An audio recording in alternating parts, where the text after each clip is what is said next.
Assalamualaikum warahmatullahi wabarakatuh. Kami dari kelompok 2 akan menjelaskan bagaimana sih sistem operasi bekerja dengan menggunakan simulator sistem operasi OS SIM. Yang pertama, saya Muhammad Rafli Al-Ghifari dengan NPM 2022 43501 akan menjelaskan proses scheduling. Apa sih proses scheduling itu? Sesuai dengan namanya, scheduling adalah penjadwalan, di mana proses penjadwalan yang dilakukan untuk menjalankan suatu program. Proses scheduling ini mempunyai 4 algoritma. Yang pertama ada first come first serve atau FCFS. Yang kedua ada shortest job first atau SJF. Yang ketiga ada priority. Yang terakhir ada round robin. Yang pertama kita akan mencoba algoritma FCFS terlebih dahulu. Apa sih FCFS ini? FCFS adalah proses yang datang pertama dilayani terlebih dahulu, tidak peduli apakah first time-nya panjang atau pendek. Atau bisa diartikan sebagai proses yang request CPU pertama kali akan mendapatkan jatah CPU terlebih dahulu. Langsung saja kita coba. Kita akan masukkan proses yang pertama, P1 dengan priority 1, submission 0, burst time 4. Yang kedua, priority 2, submission 0, burst time 3. Lalu yang ketiga, dengan priority 3, burst time-nya 5. Nah, kita akan jalankan.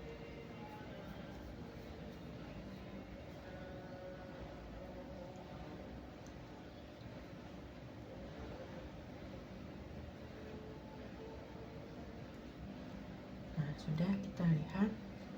Nah, di sini kita bisa lihat. Jadi proses yang pertama kita masukkan akan dilayani terlebih dahulu. Makanya di sini urut dari P1 sampai dengan P3.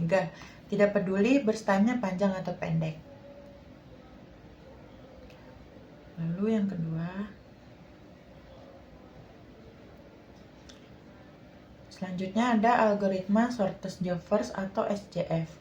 Kita akan mencoba yang non-preemptive terlebih dahulu. Apa sih SJF non-preemptive ini? Algoritma ini jika ada proses yang datang dengan arrival time atau burst time dengan submission yang sama, maka proses yang burst time paling kecil atau pendek dilayani terlebih dahulu. Mari kita masukkan proses yang pertama dengan priority 1, submission 0, burst time-nya 7. Lalu proses yang kedua dengan priority 2, submission-nya 2, burst time-nya 4. Nah, di sini kita bisa lihat dia masuknya ke table incoming process karena menunggu untuk diproses. Lalu proses yang ketiga dengan priority 3, submission-nya 4, burst time-nya 1. Lalu yang keempat,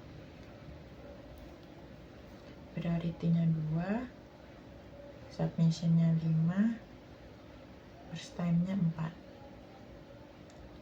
Nah, sekarang kita akan jalankan.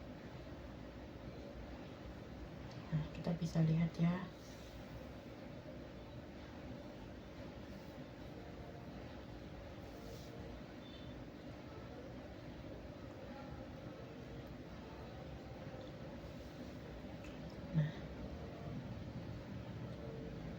Nah, di sini kita bisa lihat ya, P3 lebih dahulu dari P2 dan P4 karena memiliki burst time yang lebih kecil. Lalu mengapa P2 lebih dahulu dari P4? Ini seperti yang saya jelaskan di awal, jika ada proses yang datang dengan arrival time atau submission yang sama, maka proses burst time-nya yang paling kecil atau pendek akan dilayani terlebih dahulu. Jadi P2 ini dipilih terlebih dahulu karena memiliki arrival time atau submission yang lebih kecil dari P4. Selanjutnya kita akan mencoba shortest job first yang preemptive. Oke. Nah, kalau yang preemptive ini agak sedikit berbeda ya dengan yang non-preemptive. Nah, karena pada metode ini, jika ada proses baru dengan burst time yang lebih kecil dari sisa waktu proses yang sedang dijalankan, maka proses yang sedang berjalan akan dihentikan sementara dan CPU akan dialokasikan ke proses baru tersebut. Nah, kita masukkan proses yang sama seperti yang non-preemptive tadi. P1, priority-nya 1, submission-nya 0, burst time-nya 7. Lalu yang kedua, dengan priority 2, submission-nya 2, burst time-nya 4. Lalu yang ketiga, priority-nya 3, submission-nya 4, burst time-nya 1. Lalu yang keempat,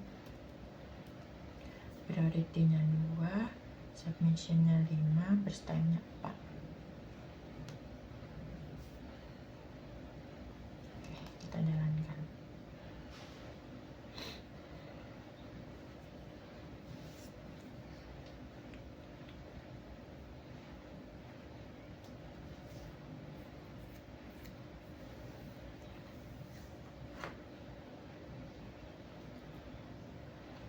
Oke, kita lihat.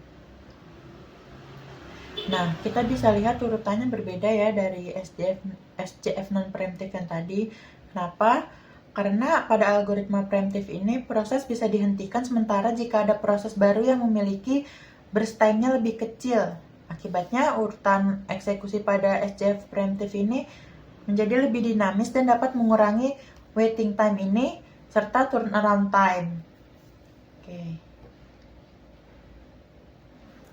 Baik, selanjutnya kali ini saya akan menggunakan algoritma priority scheduling. Kita akan mencoba yang non-preemptive terlebih dahulu. Apa sih priority scheduling non-preemptive ini? Algoritma ini menentukan proses yang akan dijalankan berdasarkan tingkat prioritasnya. Proses dengan prioritas tertinggi akan mendapatkan CPU terlebih dahulu. Berbeda dengan preemptive, proses yang sedang berjalan tidak akan dihentikan meskipun ada proses lain yang datang dengan prioritas lebih tinggi. Oke, kita masukkan prosesnya. P1 dengan priority 3, submission-nya 0, burst time-nya 5. Lalu P2 dengan priority 1, submission-nya 1, burst time-nya 3. Lalu P3 dengan priority 4, submission-nya 2, lalu burst time-nya 2. Lalu P4 dengan priority 2, submission-nya 3, burst time-nya 4. Oke, kita jalankan.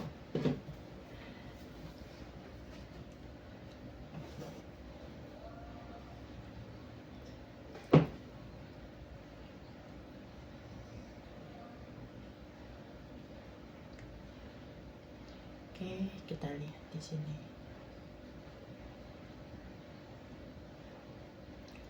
Nah, urutannya akan seperti ini karena algoritma priority non-preemptive ini akan memilih proses berdasarkan prioritas yang tertinggi yang telah tiba dan proses yang sedang berjalan tidak akan dihentikan.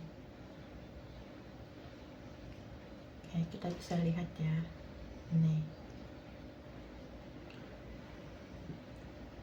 Kenapa P1 dulu? Karena proses yang kita masukkan tadi P1 terlebih dahulu ya. Makanya di sini yang masuk P1 dulu. Lalu dilanjut dengan P3 yang memiliki prioritas tertinggi. Nah, sekarang kita coba yang preemptive-nya. Oke, kita masukkan prosesnya yang sama seperti non-preemptive tadi. P1 dengan priority-nya 3, submission-nya 0, burst time-nya 5. Lalu P2 dengan priority 1, submission 1, burst time-nya 3. Lalu P3 dengan priority 4, submission-nya 2, lalu burst time-nya 2. Lalu P4 dengan priority 2, submission-nya 3, lalu burst time-nya 4. Oke, kita jalankan.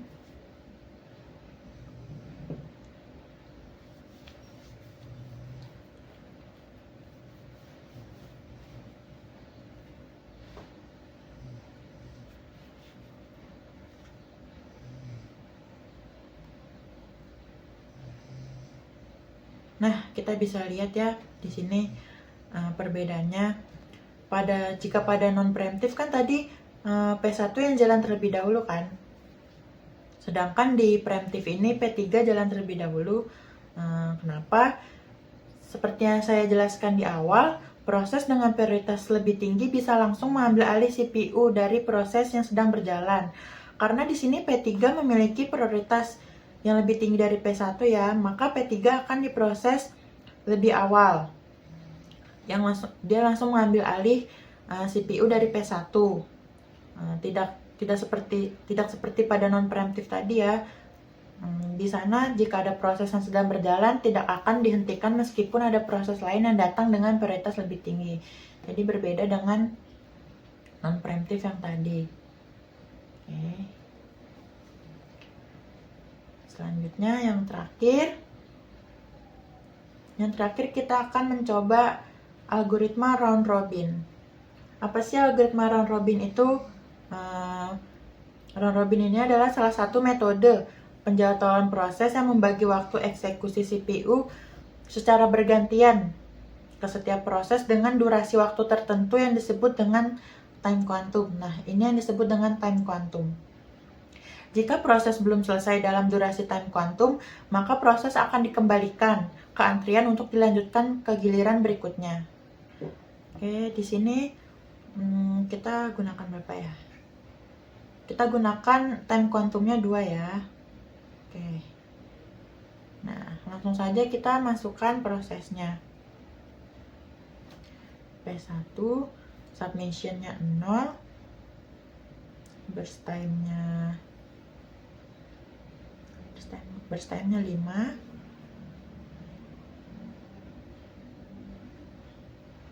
Oke. Lalu P2 dengan submission-nya 1, burst time-nya 3.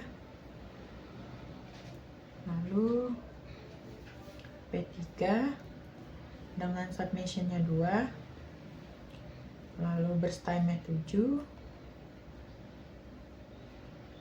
Yang terakhir P4 dengan submission-nya 3, burst time-nya 2. Oke, langsung saja kita jalankan.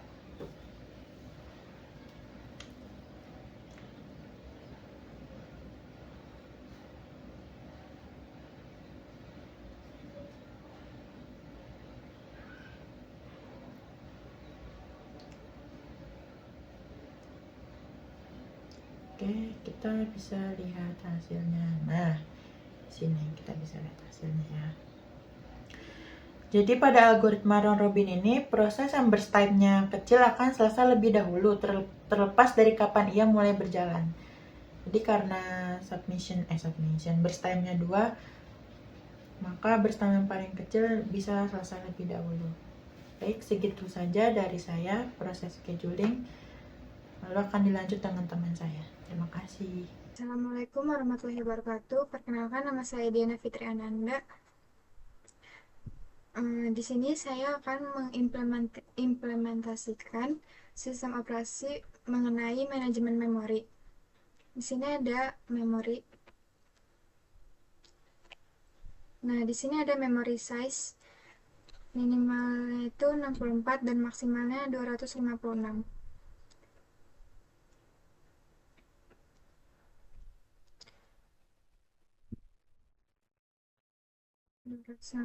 Dan minimalnya ada 64.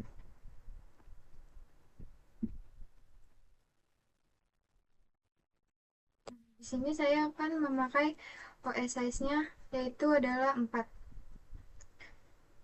Di sini ada memori manajemen. Yang pertama ada fixed size.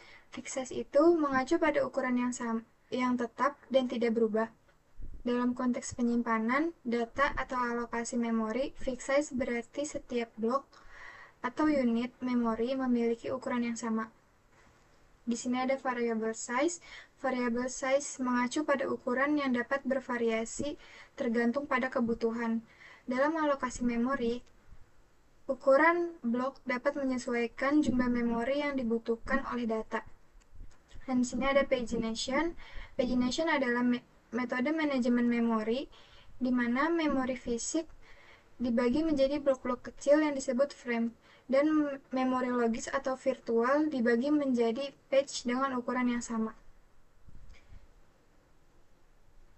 Dan di sini ada segmentation. Segmentation berarti teknik pengelolaan memori di mana memori dibagi menjadi segmen dengan ukuran variabel masing-masing, mewakili bagian logis dari program, misalnya kode, data, dan disk. Oke, langsung saja. Di sini saya akan mencoba fixed size. Di sini ada allocation untuk memori. Yang pertama ada first fit. First fit ini proses akan ditempatkan pada ruang memori yang pertama kali dibaca oleh pointer. Nah, di sini ada best fit. Best fit dia akan memilih partisi yang dapat membuat proses secara optimal.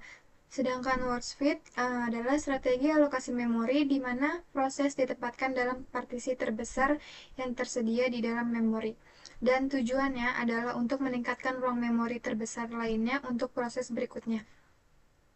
Oke, di sini saya akan mencoba yang best fit. Nah, di sini yang abu ini adalah main memory, sedangkan yang warna putihnya ini adalah memori yang belum digunakan. Oke, kita akan coba klik kanan dan kita pencet yang partitioning. Nah, start address di sini kita akan menggunakan 4 karena di sini adalah 4 di main memorinya. Dan size-nya saya akan memilih 10. Nah, di sini adalah memori yang baru saja dimasukkan. Terus lanjut lagi.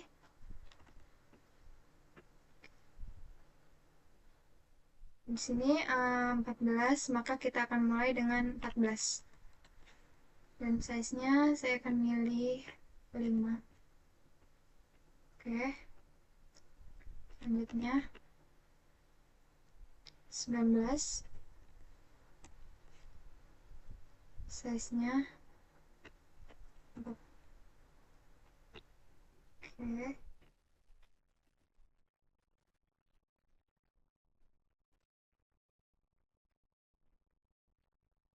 Size-nya 15.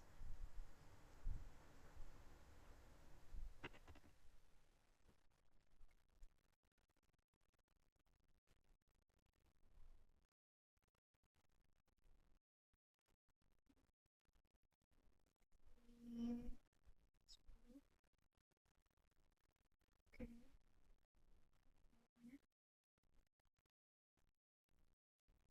28.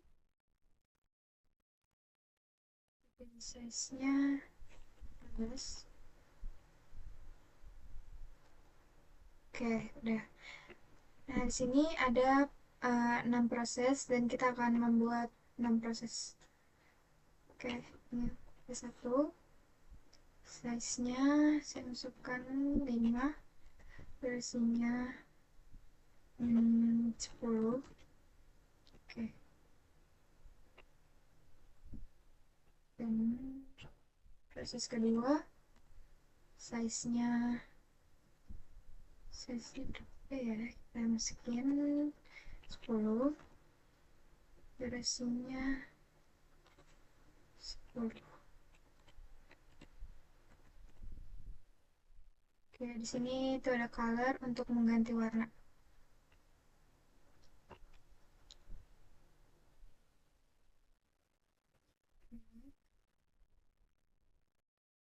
Lanjut P3, size-nya kita coba untuk size 3 dan durasinya 10.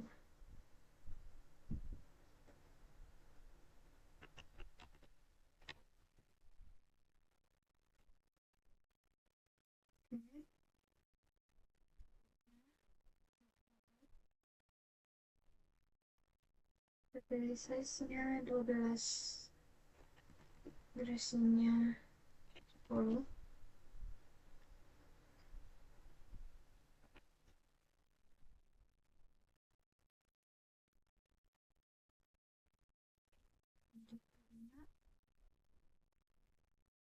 Pilih size 6, durasinya 10. Lanjut P6, kita pilih size 4, durasinya 10. Oke, di sini saya udah membuat 6 proses. Oke, lanjut aja kita ke step by stepnya. Dan ini untuk P1,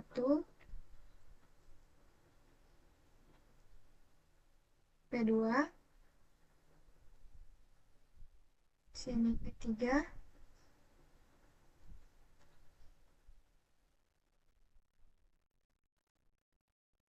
P4. Nah, yang biru ini itu adalah internal fragment.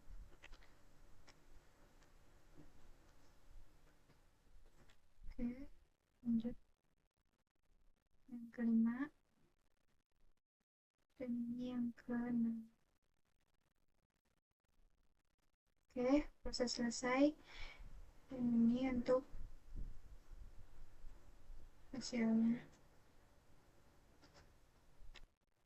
Selanjutnya di sini saya akan menggunakan memory management yang variable size dan allocation memorinya yaitu first fit.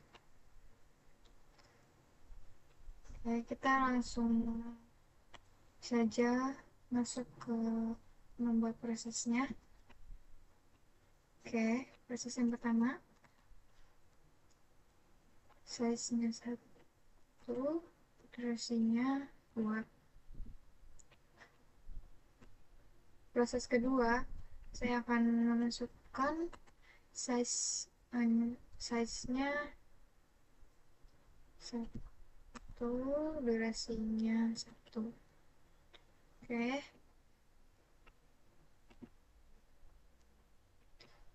Untuk proses ketiga, saya akan masukkan size 4 dan durasinya 2. Oke, yang keempat,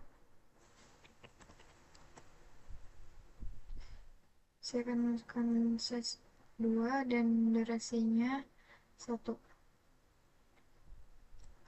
Lalu untuk proses kelima, size-nya 1, durasinya 1.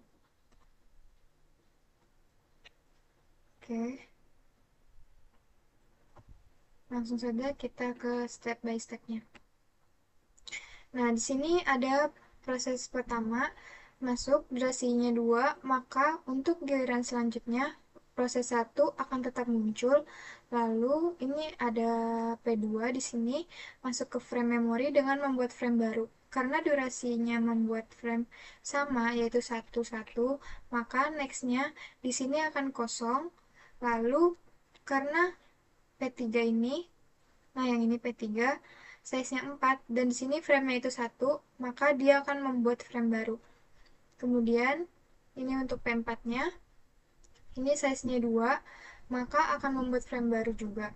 Selanjutnya, yang terakhir, yaitu ada proses kelima, Nah, di sini ada proses kelima, yaitu kan ini size-nya 1, berarti untuk size 1 ini bisa masuk di frame pertama. Karena kita menggunakan allocation-nya yang first fit, maka frame memori yang paling atas akan terisi terlebih dahulu.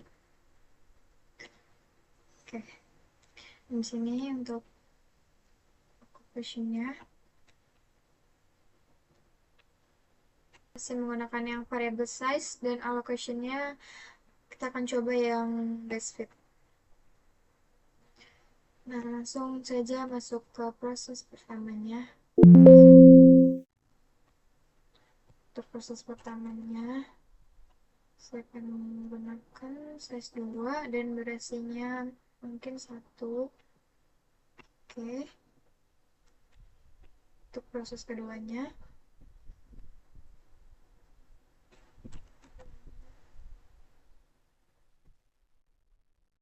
size-nya 1, durasinya 1.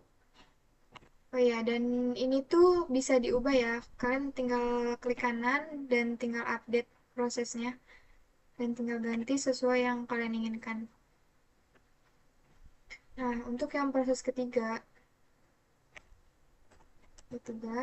saya akan menggunakan size 4, durasinya 2 mungkin. Hmm,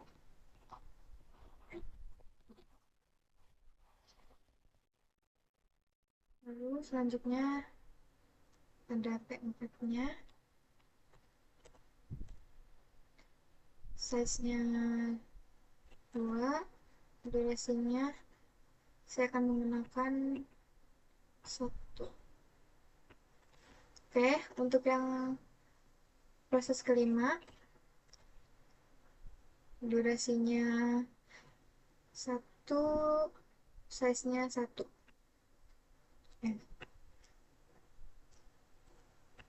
Nah, oke, dan ini color itu untuk mengubah warna sesuai yang kalian inginkan. Oke, udah. Lanjut kita coba ke step by stepnya. Oke, ini yang proses pertama masuk, durasinya 2. Lalu ini untuk proses kedua masuk, size-nya 1.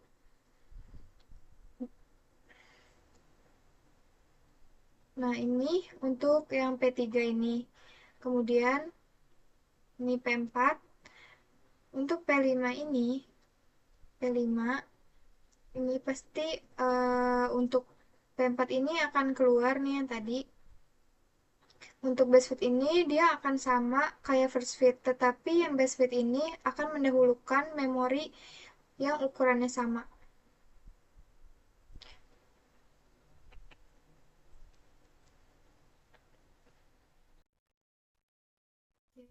Di sini kita masih menggunakan variable size dan allocation-nya kita akan mencoba yang worst fit. Oke. Kita pindah ke sini. Oke, kita coba untuk proses yang pertama.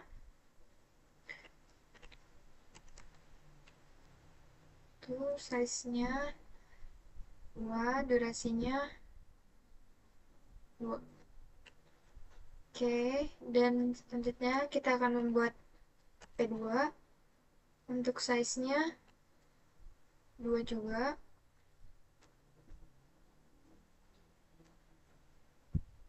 Durasinya 2. Oke, sebentar. Untuk P3, size-nya 4. Coba 4 dan durasinya 2. Oke, untuk yang keempat,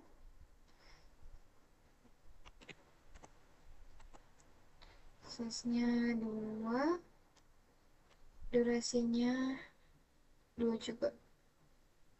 Oke, yang kelima,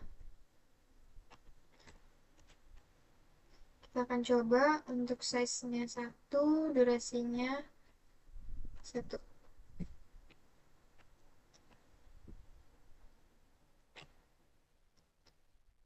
Nah, kita akan coba step by stepnya. Oke, nah yang merah ini adalah external fragment. Nah, sini ada ya.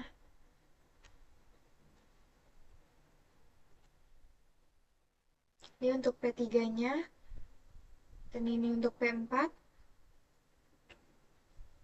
dan sini ada P5.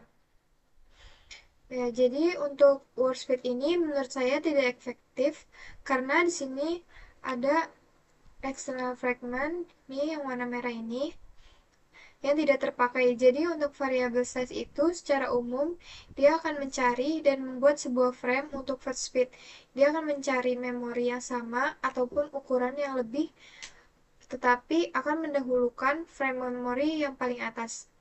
Lalu yang base fit dia akan mendahulukan untuk ukuran proses dan ukuran frame memori yang sama. Kalau yang worst fit ini dia akan selalu membuat frame memori yang baru. Oke, di sini ada pagination. Langsung saja kita pilih size-nya 4. Oke.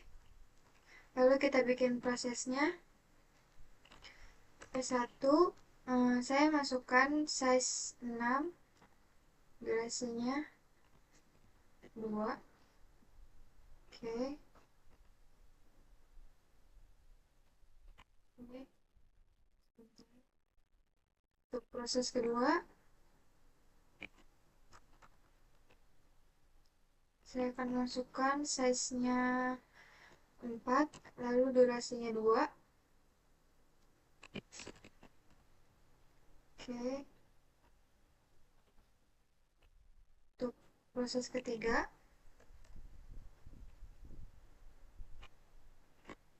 saya akan masukkan size 3 dan durasinya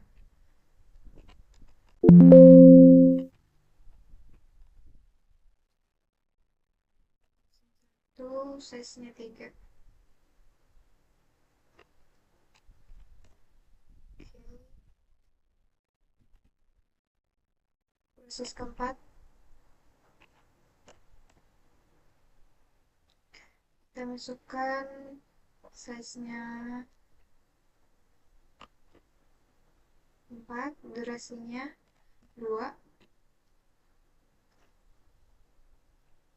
Nah, udah. Oke, kita coba step by stepnya.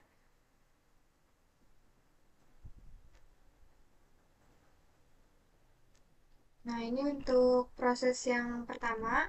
Dia akan masuk ke page pertama. Untuk pagination ini berbeda dengan variable size. Kalau variable size itu, frame memorinya itu tidak sama dengan proses, maka dia akan membuat frame memori yang baru. Tetapi untuk pagination ini, tadi P1 itu size-nya 6.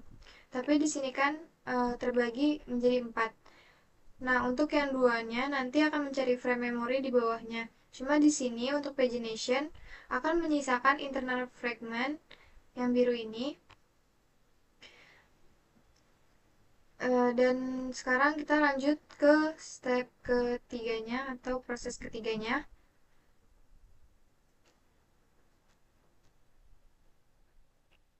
Nah, ini untuk proses yang ketiga.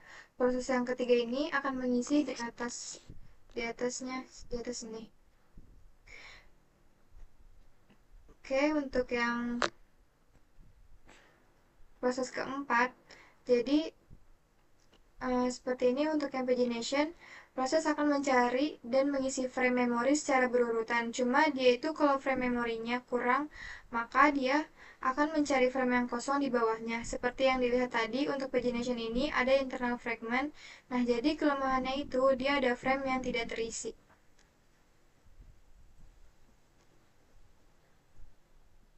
Kita coba untuk prosesnya.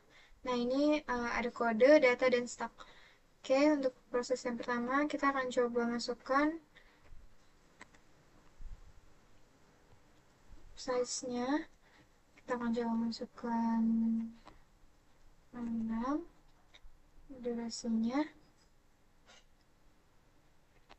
2. Oke, nah di sini tuh size-nya kita harus memasukkan sesuai dengan size yang ini 6. Misalnya di sini 2, di sini 2, dan di sini juga 2. Nah, kita coba. Sini udah 6.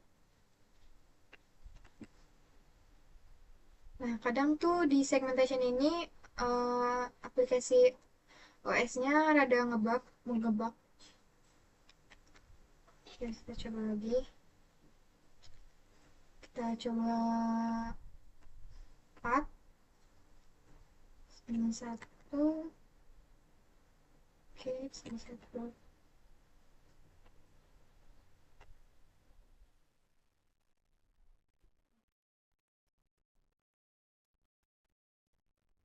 Bisa ngebug. Kita mencoba.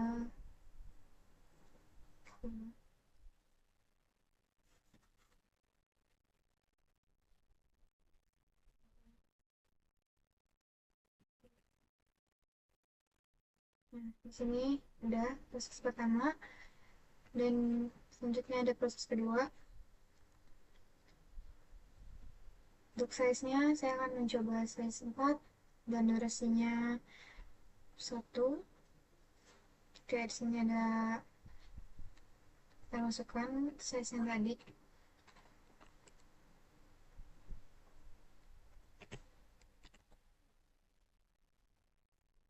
Oke, kita coba error.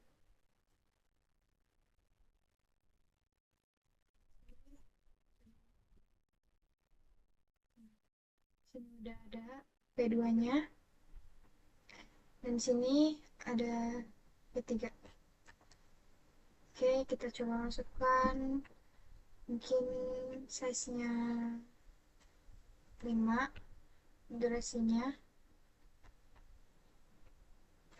coba masukkan 2. Oke, sini kita coba 3, di sini kita coba 2. 1. Oke, si error. Coba lagi.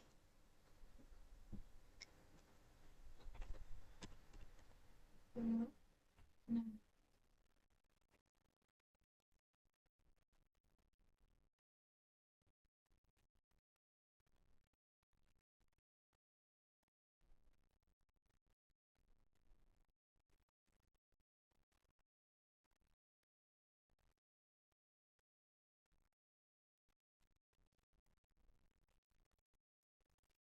Error. Coba kita ganti size-nya 7.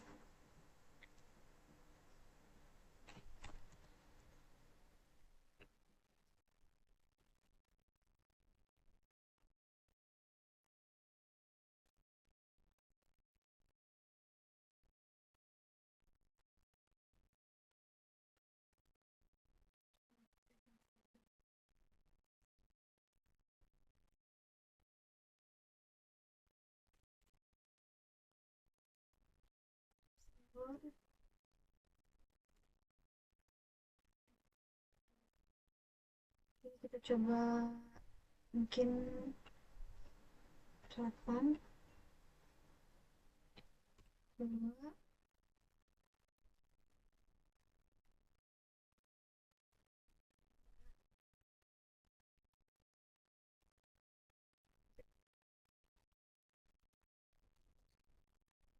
error. Kita coba lagi.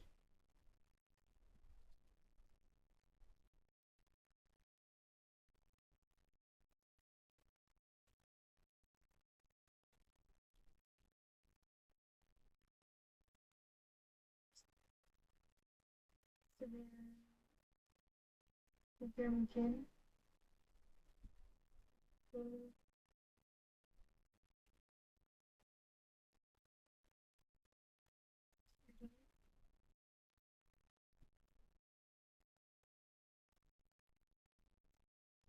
10.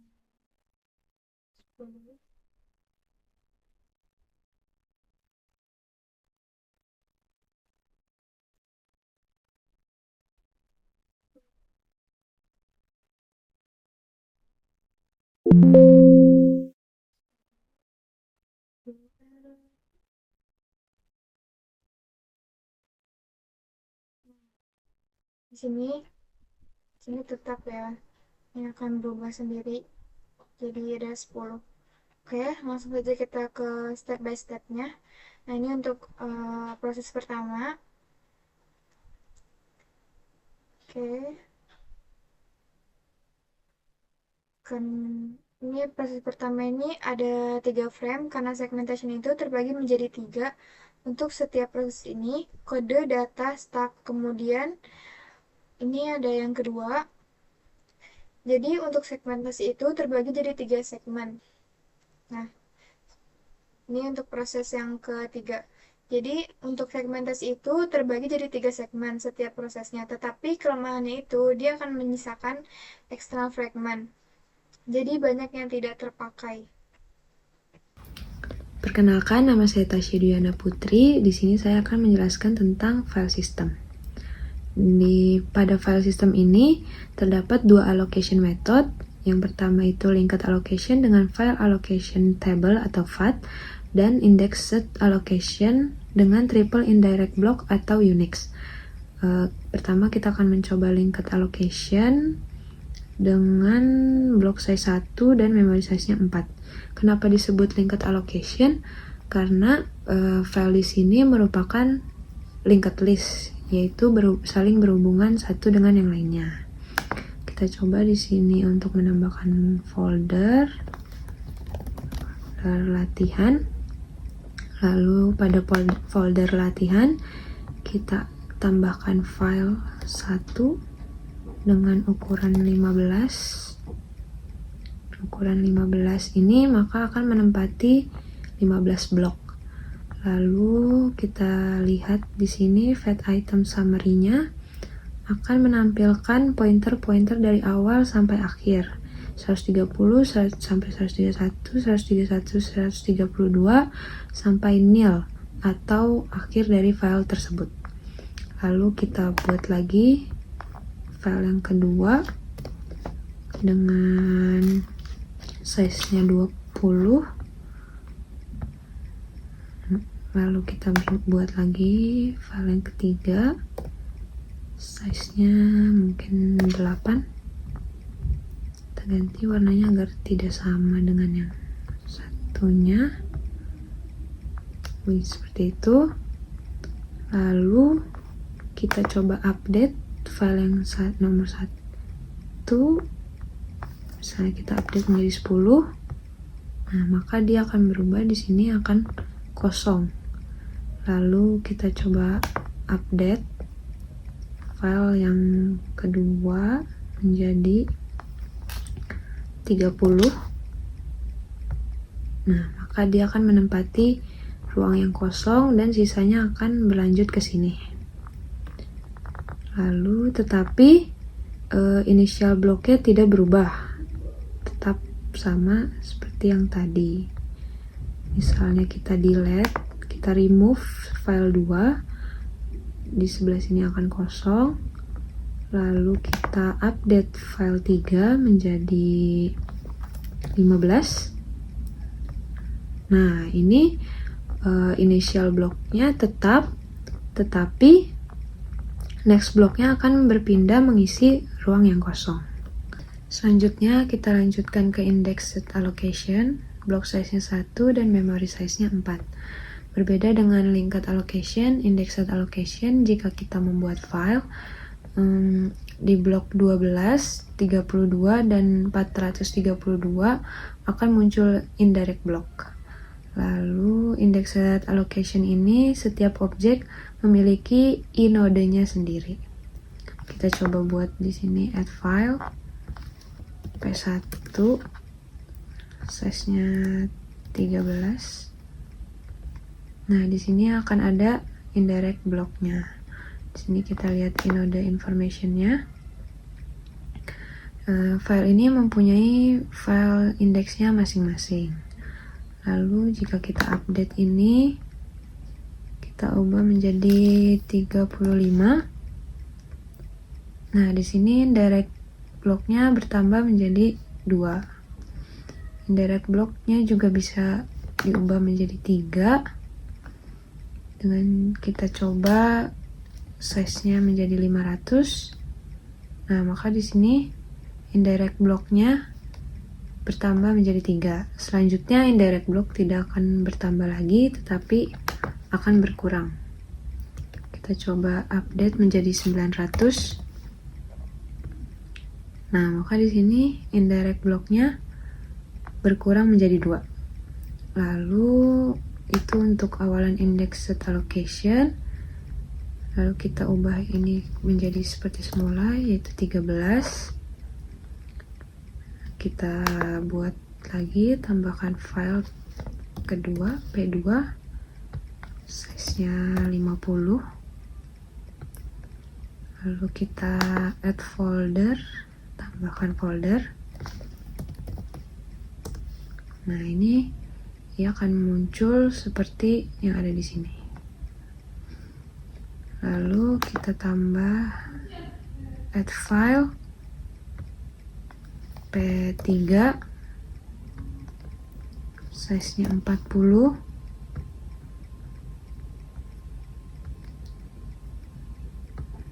Nah, di sini kita tambah lagi add file P4, size-nya 25. Nah, jika P2 kita update menjadi 40, nah maka akan adanya ruang kosong seperti di link allocation. Ketika kita update P3 menjadi 55, nah maka dia akan mengisi ruang yang kosong sama seperti di linked allocation, dan indirect blocknya juga ikut berpindah. Ketika kita remove P3, lalu kita update P4 jadi 30. Nah, maka ia akan mengisi ruang yang kosong. Semuanya akan berpindah termasuk indirect blocknya. Tidak seperti di linked allocation, initial blocknya tidak ikut berpindah. Di sini tidak ada initial blocknya. Oke, perkenalkan, nama saya Florencia Intan Timbudiona. Di sini saya akan menjelaskan mengenai disk management yang menggunakan operating system simulator. Di dalam disk ini terdapat 7 algoritma. Yang pertama ada first in first out, last in first out, shortest seek time first, scan, circular scan, loop, dan circular loop. Di dalam disk ini terdapat silinder dan sektor.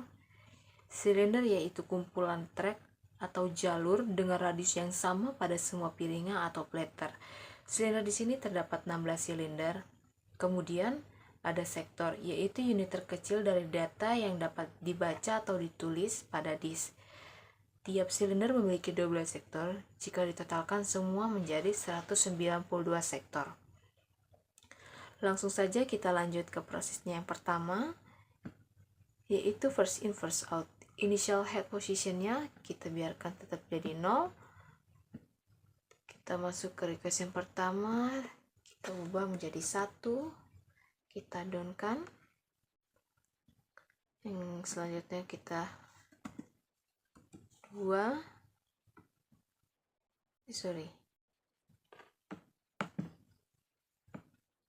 kita ubah menjadi 3,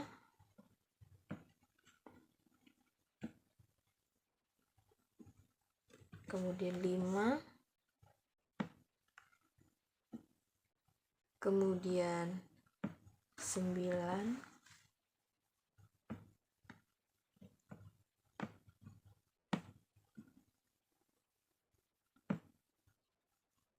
kemudian 11. Oke, kita perlambatkan waktu putarannya. Kita play. Pada Vivo ini request yang pertama keluar, yang dikeluarkan, maka dia juga yang akan pertama diputarkan, dia atau untuk yang keluar dari requestannya. Untuk Untuk Vivo ini untuk menjadi akan lebih efektif lagi jika disusun secara ascending atau berurut. Oke, selanjutnya kita stop. Kita lanjut ke last in first out.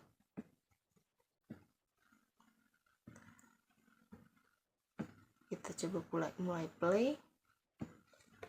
Oke. Pada last in first out ini, yang pertama kali baca adalah urutan yang paling terakhir, yaitu tadi 11 ya.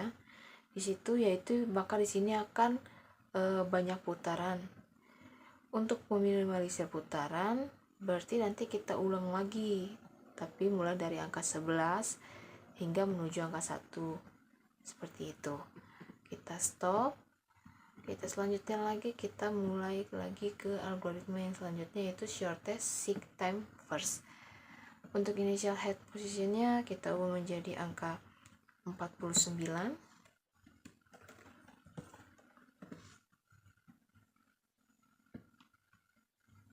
Kita clearkan dulu.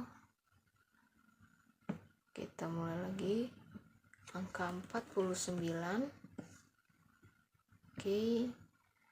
Di situ kita request untuk sektornya yang pertama ada 13. Selanjutnya ada 37.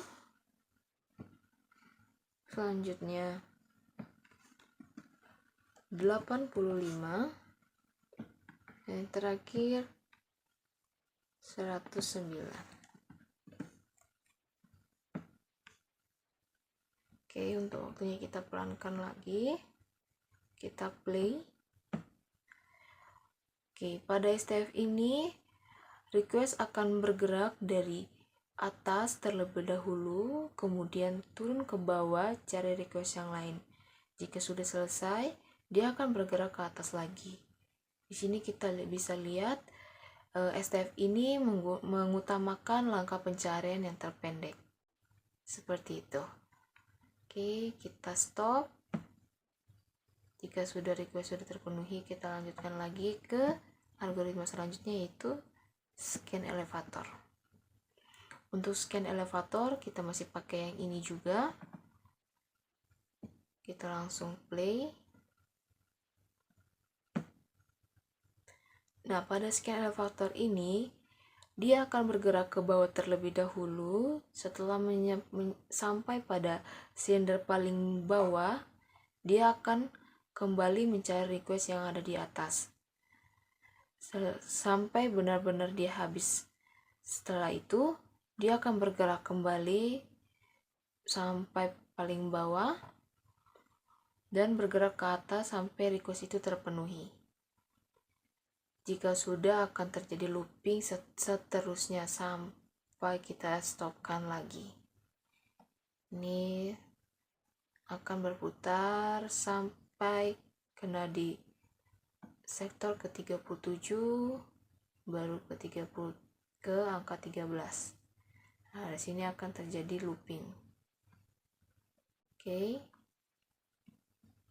Selanjutnya kita ke circular scan. Untuk circular scan kita masih pakai juga angka yang sama. Kita play lagi. Di sini dia akan bergerak ke bawah. Ke request nomor 85 dulu. Kemudian ke request paling bawah itu 109. Habis itu setelah itu ke silinder paling bawah atau sektor ke 192, langsung loncat ke silinder yang pertama, yaitu 13, baru ke 37. Seperti itu, dan terjadi looping lagi. Oke, kita stop. Kita lanjut lagi ke loop. Oke, kita lanjut lagi ke yang loop. Kita play. Nah, pada loop ini sama seperti scan elevator, dia ke bawah terlebih dahulu, dia akan mencari request yang paling bawah, maka dia akan naik kembali ke atas. Ini lebih efektif dibandingkan dengan scan elevator. Dia akan berputar-putar sampai, nah setelah itu dia akan terjadi looping. Kita stop lagi. Oke, kita sekarang lanjut ke yang terakhir, yaitu circular loop.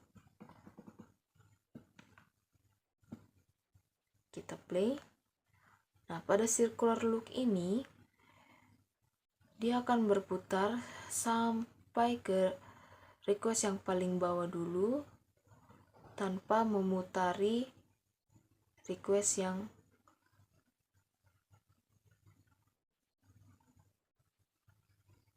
paling bawah.